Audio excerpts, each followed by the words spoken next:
Hello, welcome to Beyond the Boundary. My name is Josh. It's round 18 this week. It's fantastic to have you on board yet again. This is week 1 of the split round. I got Nick to my right, as always. Hello, Nick. Wish it all a split round, but I'm otherwise good.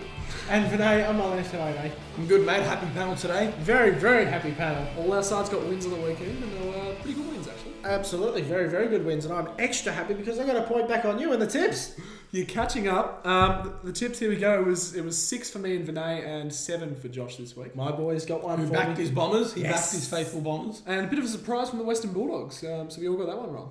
I wasn't too sure at the time. At the time on Monday, I tipped Gold Coast by 45. But as the week drew on, I thought maybe the Bulldogs might have a chance. But oh well. I think we underestimated the impact that Adelaide would have. Yeah. And their last quarter as well last week against Carlton. And the other big upset was the Port Power going down to the Tigers. Tigers. Great win by the Tigers. Tigers doing what they do best, leaving it too late.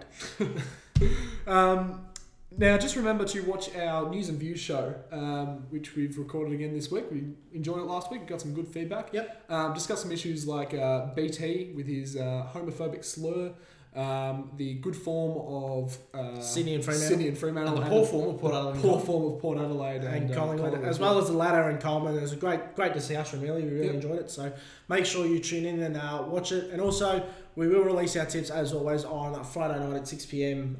For the week ahead. It'll be only 5 games this week, and we'll release the other 4 next week. But let's kick it off, Nick. Dive into it. Friday night. Carlton versus North Melbourne. It's Friday night at Etihad Stadium. Last time these two teams played, it was Carlton by a solitary point. What do we think? Oh, wow. Yeah, well, let's start with the Blues. Okay. Watch them Saturday night against the Swans. Sydney just put them away. Well, Carlton were with them for a half. Yep. So let's give Carlton some credit. They weren't completely blown out of the water. They were with them for a half, and that second half, the Swans got away from them in typical Sydney fashion. And one thing I noticed about Carlton is that generally they're a tagging side. Numerous taggers in that team. You know, you got your likes of Edward Curnow and Dennis Armfield and all David Allard, the like. No tags, believe it or not, against Sydney. Yep. If I'd asked you whether there'd be a tag against Sydney, you would have given me about 5. But Mick Moldhouse just pulled the shutter down. Josh Kennedy comes out and has a record number of contested disposals. 29, yeah. It's unbelievable. So we'll leave that for next week. But no tag. And that's what Kennedy will do to you if you don't tag him at the stoppages. So what do you think was the thinking behind it? It worked for a half. And then, you know, the likes of McVeigh, Parker, Kennedy, Jack said, thanks for not tagging us, and went nuts. So, to answer your question, I think it was just more of learn from these players and what they do. Okay. Rather than just going the shutdown role and accepting you're going to lose by 20 points and just trying to nullify them a little bit. Exactly. I think Moldhouse sent them to these players and said, go head-to-head with them. Yep, that is what happened. Yep. Take them on and learn. Yep. Because he said earlier in the week, this is the best list that he's ever seen. He's seen. So he obviously respects it a lot. Yeah. And look, Franklin's got off the chain in the third quarter there, but the Blues, they certainly did better than we expected them to in that first half. Just to stick with them for the amount of time they did. The margin doesn't do justice, because Carlton were very, very good for that first half. For the first half, yeah. Just a freakish third quarter. And even in the last quarter, Carlton held their own. You're right. So just that freakish third quarter where they kicked 10 goals for, I think, Sydney to 1 Franklin behind. had 5 of those. Had 5 of those. I don't think people are giving Carlton enough credit. They were very, very good for 3 quarters. They were. One other thing about Carlton, Bryce Gibbs, Mark Murphy both had very good games. Yep. Gibbs went head-to-head with Kieran Jack and looked very comfortable. He had 29 disposals. I think he may have kicked a goal. And Mark Murphy's one that I want to mention. He has really impressed me this year. Yep. He got a lot of flack last year. You know, the soft calls and that he's not working enough for the hard ball. But he's been a good leader. Yep. He's taken some strong contested marks. He's working really hard on the inside. His contested ball output has greatly increased. I think I made some of those calls, didn't I? Yes, you did. And he's proven you wrong. But good on him, Mark Murphy. Yep. He's not the flashy kind of showy player. He just gets the job done behind the scenes. Very, very talented young player. So good on him. Moving on to North Melbourne. Join in the chorus. Brent Harvey was very good once again on the weekend. I think he sort of came back and proved the doubters wrong after some interesting articles about him during the week. Yeah, he had an interview with one Dermot Brereton before the game, and that was a bit... threw a couple of punches there. Yeah, a bit steamy there, yeah. Over there. Derm said, what do you think of my media? And Harvey didn't hold back. He just said... I don't read it. I don't read it. I don't rate it. I don't pay attention. I turned the radio off when you were on, and yeah. What did David say to that? He said, fair enough, that's your point. That's your view. Shook his hand and walked off. Something else Harvey said in that interview was that you can expect a full performance from North Melbourne, and I think we saw that against St Kilda. A pretty comprehensive win there. Absolutely. Personally, I was never in doubt. Yeah. St Kilda aren't playing the best of footy, but we'll get to them next. But North Melbourne played some very good football. I like the form of Sam Wright. He's playing some very good football. Todd Goldstein was just unbelievable. Team in the round, 20 touches, 2 goals, 39 hit-outs. Had a very, very poor, by his standards, first half of the year, but his second half has been very, very good. Very, very good. Brent Harvey, as we spoke about, was fantastic. Andrew Swallow, I really liked. He had the 25 touches, 7 tackles and 8 clearances. Yep. The other one, the job done inside. The other one I want to point out who has been very poor this year was Ryan Basnak. But he's lifted, hasn't he? He was very, very good on the weekend against St Kilda. So, only hiccup was Lockie Hansen. I think he might have got subbed out. He did get subbed out with a concussion. Okay, there you go. So the club is 50-50 whether he will play this week. But if he does, that'll be a great help because obviously Carlton have got some tall forwards down there for once. But to have Lockie Hansen in the team will be very, very vital. So North Melbourne have... Lockie Hansen, not Lockie Henderson. I said Hansen. Did you say Henderson? We'll leave that to the viewers to decide, but anyway, continue. Okay, I'll have a look back at that when we're done. But North Melbourne have generally struggled against Carlton in the past.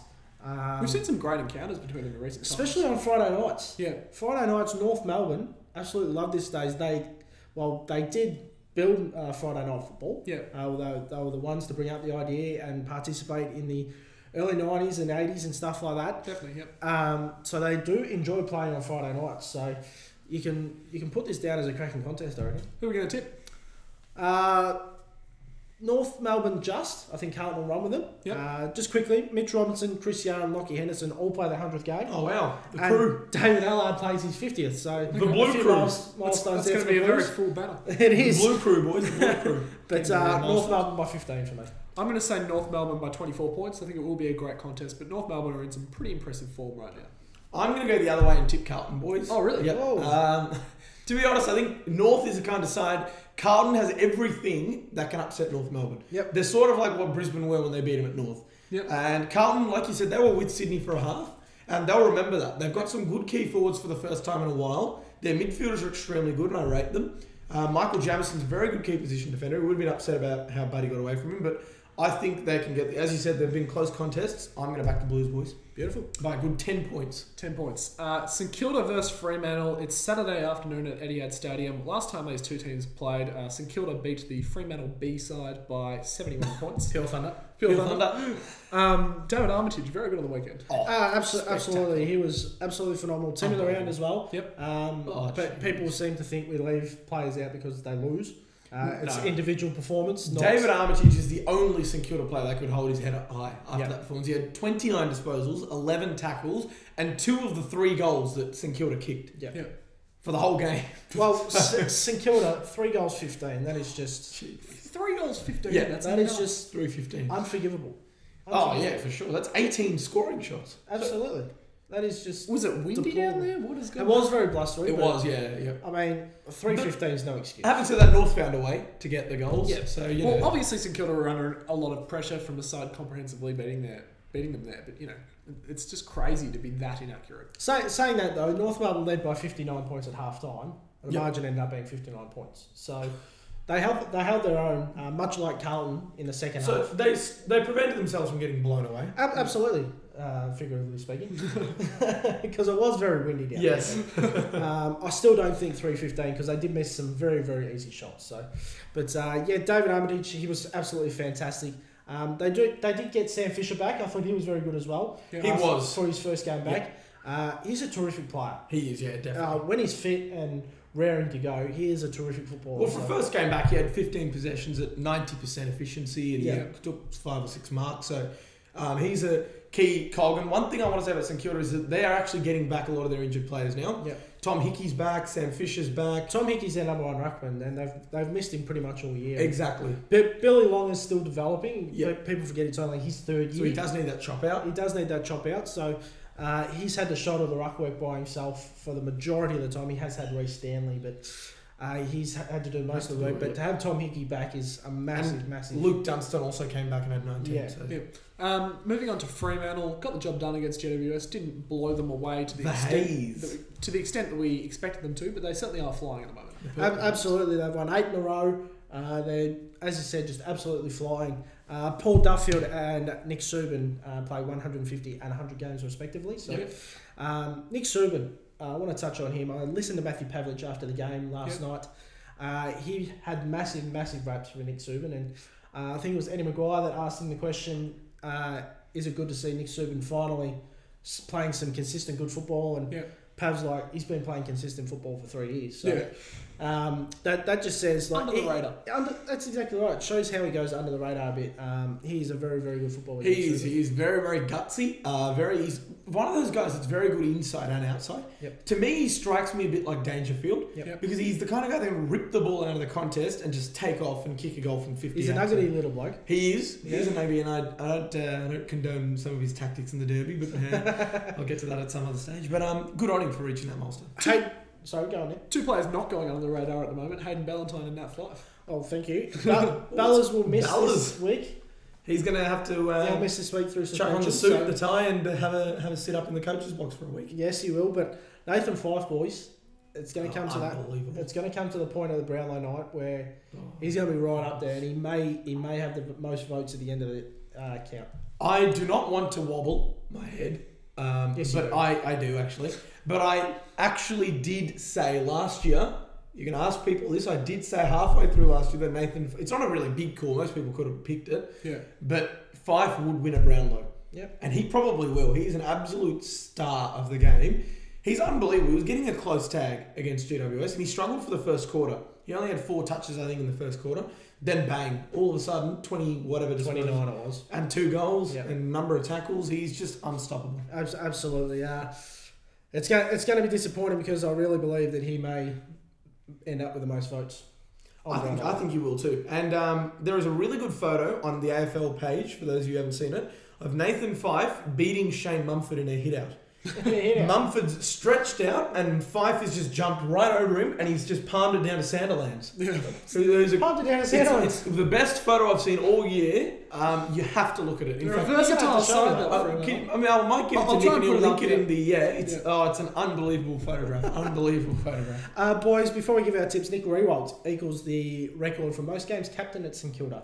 Held by Danny Frawley, 177. Have nothing but respect for Root. Yeah, absolutely. Who are we tipping?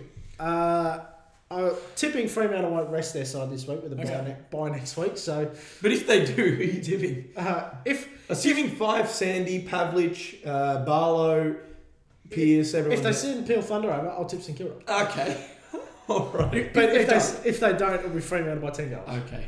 I'm going to tip Fremantle by 21 points. I think we will see a couple of players rested. Okay. 21. With the bye next week? I still think they'll rest players leading in. After the bye, you'll see them keeping that one side together they want to go into the finals with. But I think this is like a 3-week period that all the players can rotate through and have a rest. I honestly think that with what Josh said, they do have a bye coming up. And also, Ross did come out a few weeks ago and say he's not going to rest the senior players in Pavlich, Sandlands and McFarlane. Fyfe's already had 2 weeks off due to suspension.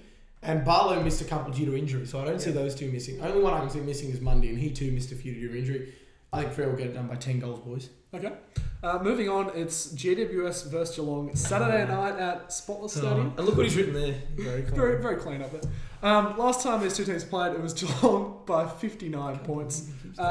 Toby Green. Now, we spoke at length about his off-field indiscretions. We won't go into detail with them now. We compared him to Tom Liberatore of the Western Bulldogs, who has had these off-field problems and then he's come back and he's been absolutely dominant. Yep. Toby Green, on the weekend, showed signs of doing the same thing. Yep. Absolutely. I mean, he had 35 disposals, I think it was. Correct. 1 goal, he went at 82%. Yep. That has been his biggest flaw. And exactly. That's exactly what I was going to say. That has been his biggest flaw is his disposal efficiency. Yeah. And it may just be one game. Who knows? But it's worth noting that he went at 82%. Good on him. Well, he's obviously got a very good attitude, and he's come right back in and done his best. Yep. And he keeps churning out games like that. He'll be getting the respect of his teammates back. Well, look, he's come up against Fremantle. They're obviously no pushover there. It's a very good at Patterson Stadium, no less. It's a very good week to pick to make a statement like he has here. Absolutely. Let's hope he can continue that kind of form and do what Tom Liberatore has now done.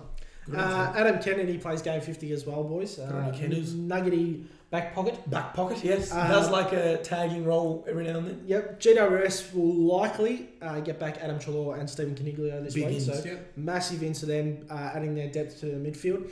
Two players I want to talk about, Lockie Whitfield and Adam Tomlinson. I thought they were superb. Whitfield was really good, especially. Whitfield 3 goals and 20 disposals. He continues to improve. 3 goals he kicked, his head. In 1 quarter.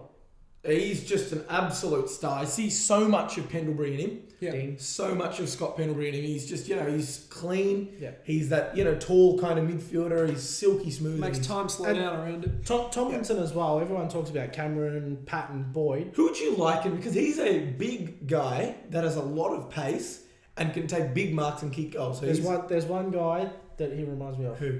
Your boy. Jack Darling. Oh, yes. That is actually the perfect... Thank you, Ricard. No worries. Because now I have a perfect comparison for Adam Thompson. That is unbelievably spot on. Continue. There's no higher compliment in Vinay's regards. That is so spot on. He's exactly like Jack Darling. He's athletic, he's quick, he can kick goals, and he's a big, tall, marking kind of guy. Yeah. So. The Cats boys against the Demons on the weekend. Got the job done in the second quarter there with their best quarter of the season, which was good to see. Yep. And then backed it up and lost another third quarter. They've only won 5 third quarters for the entire year. Yeah. Stephen Motlop-Vinay, he's had a very good 6 weeks. Oh, very good season, really, since he's got your hot nomination. He has this week. Very well deserved. Well, he's come back from injury. He had 2 or 3 weeks of sort of, average form. But then he's absolute career best form the last 5 or 6 weeks. I think he's been best on ground for the Cats 2 or 3 weeks in a row now. His addition to that Geelong midfield, to me, makes it a bit like what Sydney have. Yep. Because when a team plays Sydney, there's the dilemma of who you tag. Yep. And now that dilemma is now at Geelong. Last year it was probably, it's either Selwood or, Johnson. But now, is it Selwood, is it Johnson, or is it Motlop? Yeah. And it's difficult because they're all extremely damaging players.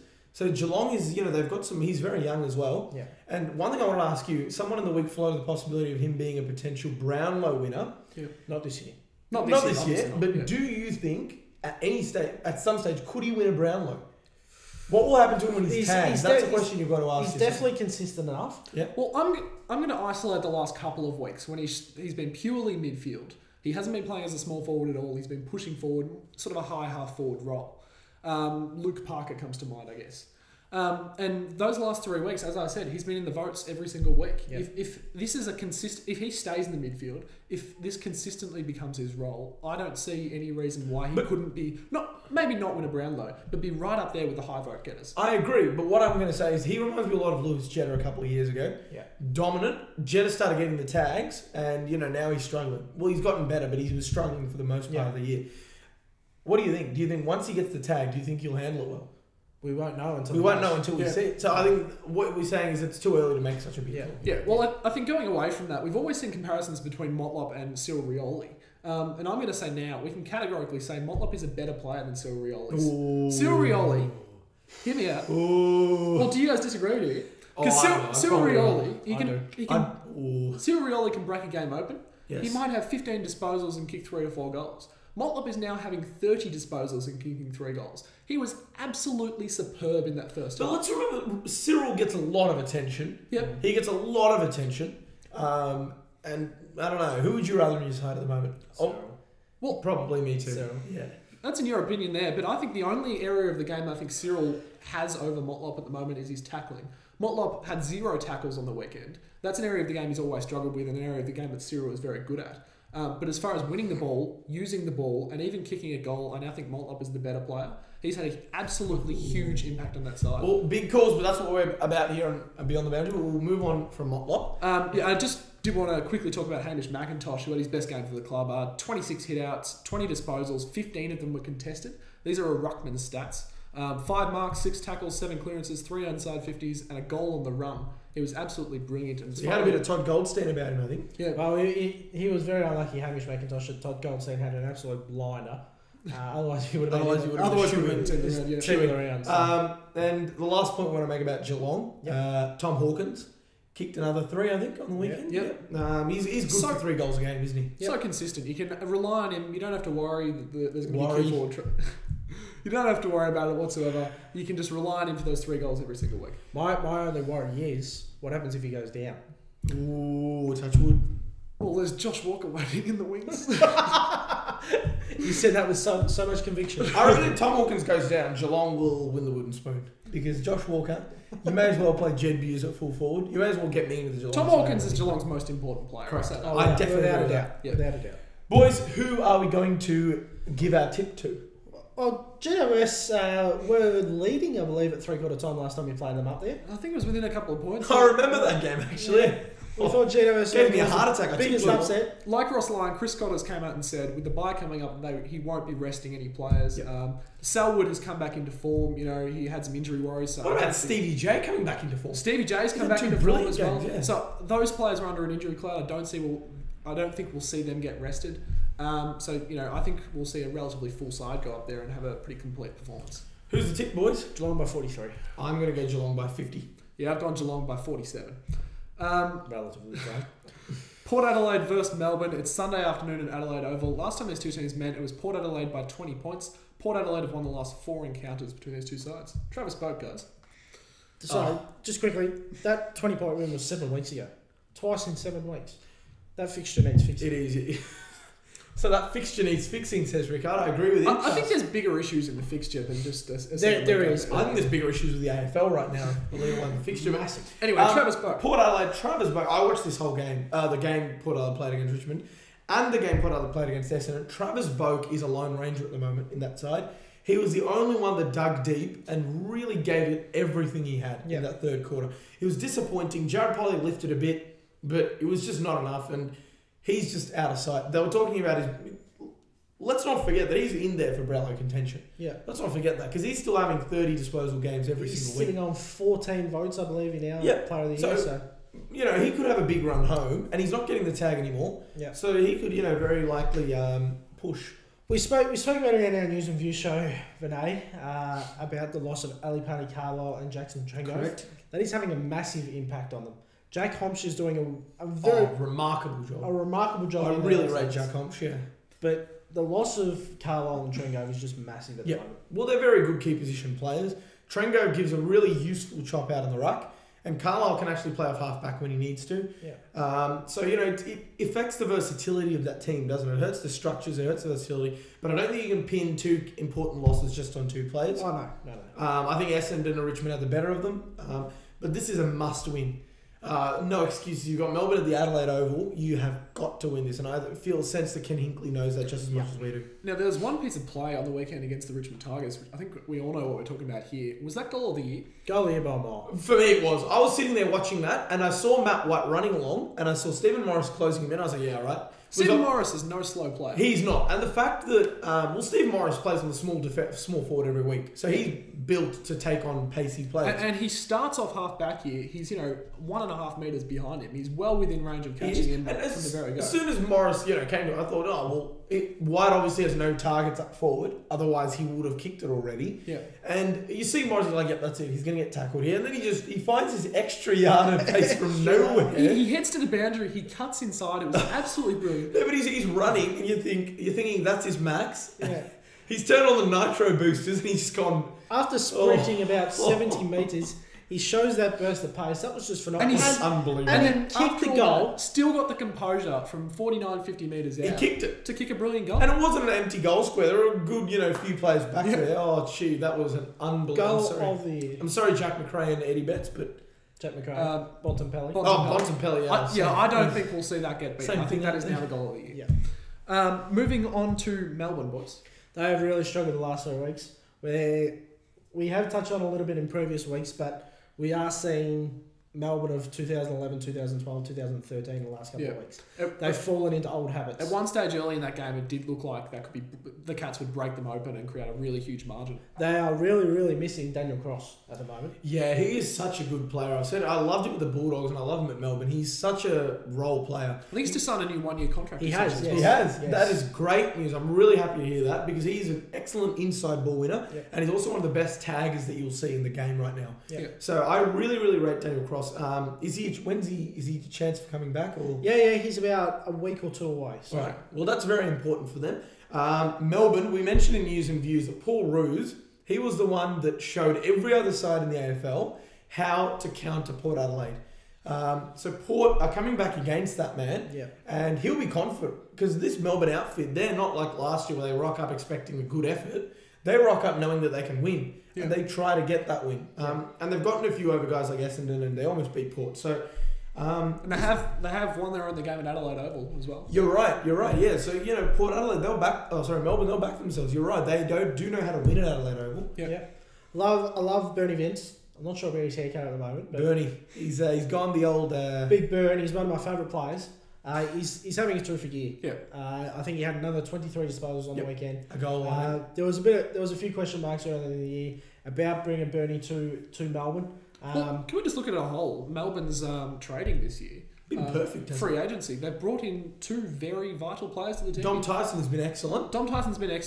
Bernie Vince has been one of their best, and Daniel Cross has been extremely important for that side. Absolutely. And the last 2 years they've drafted well. They've drafted well. Jack Viney has been very good. Oh, he's been beautiful. They brought in Cam Pedersen last year, I think it was. It might have been the year before, but even he's been good. Christian Salem has shown some very good signs as well. So they've drafted well. That has been their biggest flaw before. The only players I would say they've probably... Jimmy Toumpas has not been as good as they've wanted. He was top 10. He's injured at the moment. He is injured. He's struggled. He's a very good player. He was a top 10 pick. And Shannon Burns, I think it was, from Geelong. But he was a bit of a hit and miss. But he was taken quite a while back. So I think they're becoming quite a likeable football club now, and that's as well as their performances. That's going to be a very important thing for them getting back on track. Chris Dawes is showing some great spirit. Yeah, there's another one. Yeah. And the midfield recruits, as we spoke about, it's just what they need, and I think the supporters are seeing some general improvement there. I agree. I think Melbourne's the kind of side, if you're watching two neutral sides play, and Melbourne's one of them, you cheer on Melbourne, don't you? Yeah. They're that kind of side now, aren't they? Especially against your boys. You didn't like that one at the end of the game there? Who are we tipping? Just quickly before our tips. Yep. 1 word answers. 1 word. Will James Frawley stay at Melbourne? Yeah. Yes. No. Oh no! Nick just when it's a player that can go to Geelong, Nick will always say. You think about Patrick Dangerfield. Hawthorn are a huge chance to get him as well. 2 teams in premiership contention. What do you think, Josh? Port Adelaide by 71. I'm going to say Port by 40 points. Tell you what, Tom Morgan's made James Frawley look like Kyle Chaney on the weekend. Port by 55 One second. Well, I just tipped him by 40. You took him by 71. You took him by 50. And we did go on for a bit about how Melbourne, they give him a run. The only reason I'm saying that, for those viewers that are going to ask that, is because they're going to be upset, Port Adelaide. They're going to be fuming. Yeah. Ken Hinkley's going to be fuming. Yeah. And they've got a game at Adelaide Oval. They're going to want to win. That's the only reason I think they'll win by 8 goals. Not because, we're going And Port Adelaide, of course, have a lot to play for. They've dropped outside the top 4. Because otherwise we'll get questions going, Moving on to the last game of the round. It's the Western Bulldogs versus Essendon. Last time these two teams... Sunday afternoon at Etihad Stadium, I should say. Last time these two teams met, it was Essendon by 8 points. Essendon won the last 5 encounters, Josh. The Bulldogs boys, they were very, very good up at Kazali Stadium. Jackson McRae. We named it Bundaberg Run, but it actually got changed to Kazali Stadium. Oh, really? Yeah. Well, there you go. Jackson McRae is the youngest ever player to have over 40 disposals. He's an absolute star, boys. I'm giving him my absolute star status. He's an extremely... I said it tonight. I've been very impressed with him. He copped a spray from Brendan McCartney. It was a very public spray. A well-worthy spray. A worthy one, but it's a public one. And what I'm saying is... I don't understand why Brendan McCartney is so apologetic for being honest. Yeah, no, he shouldn't be. But what I'm saying is that it was a very public. It was a very public thing. Yeah. McCartney made it very public that what McRae's weaknesses were. And as a 19-year-old, you're young, you've got that ego, that arrogance, you've got that kind of flair, and he did not show any of that, McRae. He came back into the side and he worked his absolute butt off. And as we've already spoken about this episode, it's great to see players have an off-field issue or a flaw within their game and be publicly criticised for them and come back and make a statement. And go whack. That is, he's played the best game of his career. He's played, the best game in probably the best game a 19-year-old's ever played. For sure. Yeah. And it's, he was great as sub last week as well. After being given that whack of being given the green vest. Well, he's going to be one of the greatest players in the future if he continues this. I mean, how often do you see a 19-year-old average near on 30 disposals a game? It's unbelievable. Absolutely. One other player I thought that was very, very good on the weekend was Nathan Rovat. I thought he played a very good game of football. Pack rat. What's that? The pack rat. The pack rat. That's what I like to call him. Go back. Okay. But I've got a name for almost He's a very good player. He's a nuggety little kid, isn't he? That seems to be the word of the day, nuggety. The nuggety? You said it about 5 times now. He's a nuggety little chap. He's a nuggety little nugget. But anyway, he's taken a pick 10 times now. Second round draft pick in 2012, I believe. Yep. And I did have the pleasure of watching him play in the APS. He was very good then and he's very good now. He's Just explain what APS is. APS is the private school competition in Victoria. Yep. A lot of the Jackson McRae played in it, Lockie Hunter and so on and so forth. I won't get into that. But anyway, Nathan Rovat was very, very good. I want to float a possibility to you guys. Is he the next Gia? Oh. Is he going to... Because he's that small forward come midfielder type. Yeah. It's got a bit of pace that Gia did back in the day. Yeah. He's got football smarts and he tackles well. So to me, I'm looking at Gia. I reckon he's more a Mitch Hahn type. Okay. Yep. A nuggety kind of nugget. He certainly draws comparisons to both, but I think it's a bit early to say he'll be the next. It is a bit early, but I do like, seeing the... Because he's obviously under the tutelage of Gia and Tukus. Yeah. Will Minson was once again great, yeah. Yeah. The windmill. He gave young Zach Smith a teaching lesson. He took his sponge out, he got his rubber duckies, and gave him an absolute bath. Zach Smith didn't need a show after the game because, he gave him an absolute bath. Moving on to the Bombers, boys. Carlisle has been well publicised this year that he's struggled as a forward. He's been thrown back, swapped with Hurley. Josh has wanted him down forward. He's wanted them to stick with him. Carl Lizzle has 19 marks. Was it 4 goals to go with that? 19 marks, 4 goals, 26 disposals. Jeez, he's played his way into form, That is hasn't he? unbelievable. I'll tell you what, I don't care who you play against, if it's a weak in defence or anything, that performance is phenomenal. That's the best game I've seen probably since Kennedy's...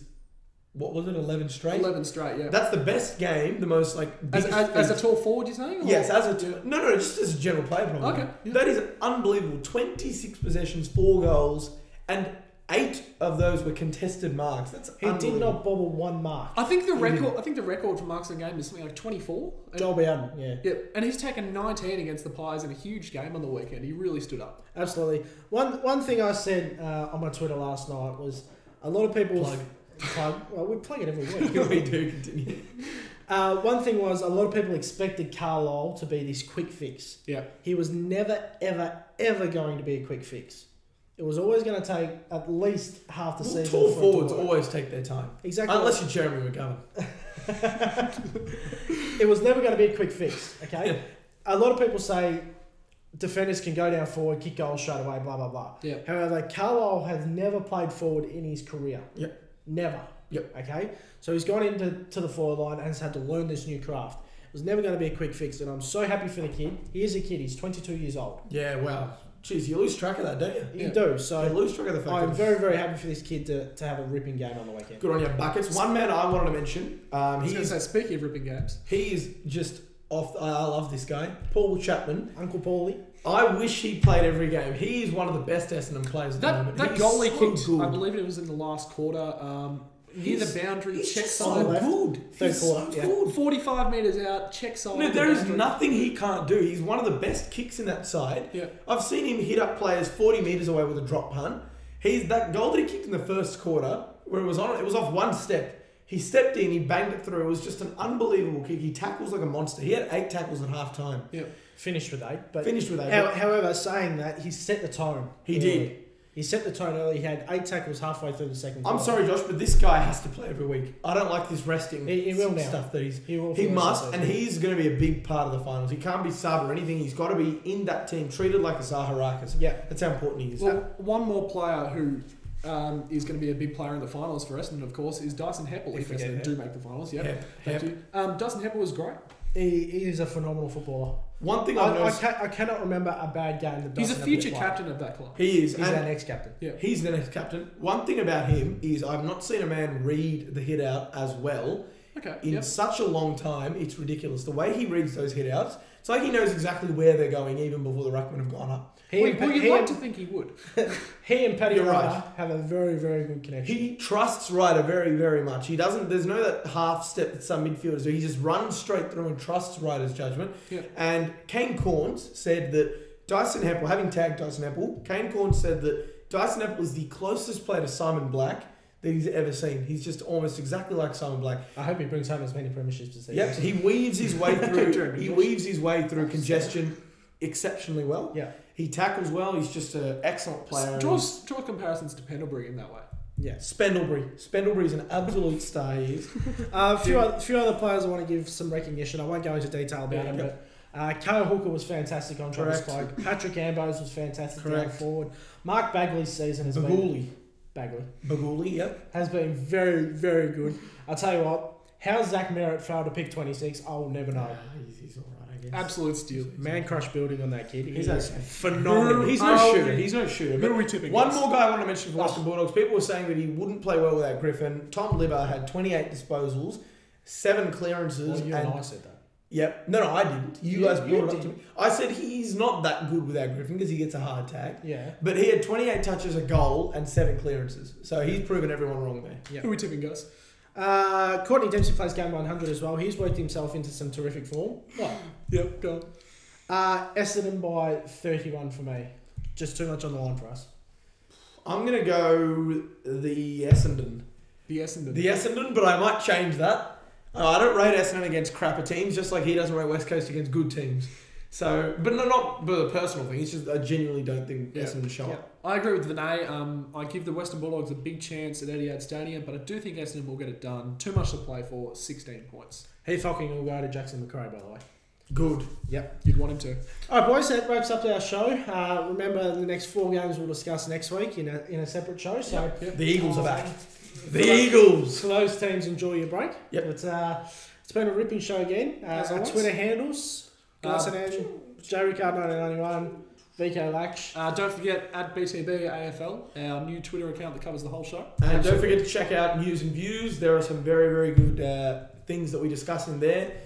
So make sure you give that a view. btbafl@live.com.au. Any kind of inquiries, improvements on the show. I just want to say that News and Views did get a very, very good positive feedback from the viewers. A lot of people loved it. So if you haven't gotten on it, it's much shorter as well. If you haven't gotten on it, make sure you do yourself a favour and this is the week to check it out. Yeah, absolutely. Subscribe up in the top left. Right. Thank you. It's my left. It'll be your right. Is there anything over Josh's head or? I've already said we've already done it. Damn it. Anyway. Who would you like to thank? Valiant. Nothing to be said, boys. They're an amazing, they're just the best. They're the best partner we could have ever asked for. Very, very prestigious YouTube people. I tell you what, boys. If the viewers hit the like button this week, our producer, Justin Westhoff, will give you $50. He's good for it. He's a great man. He comes and helps us out every week. He wants to give back to the viewers. So press that like button. I don't want to give anything back to the viewers. Oh, he'll definitely give back to the viewers. viewers. I'm not getting paid at the moment. Just give that money to me. All right, boys. Well, thanks for joining us. Good luck to your Cats on the weekend. Cheers. Enjoy your week off. Good luck to my Bombers on the weekend. Hopefully make it 3 in a row. We'll see you next week. See you later.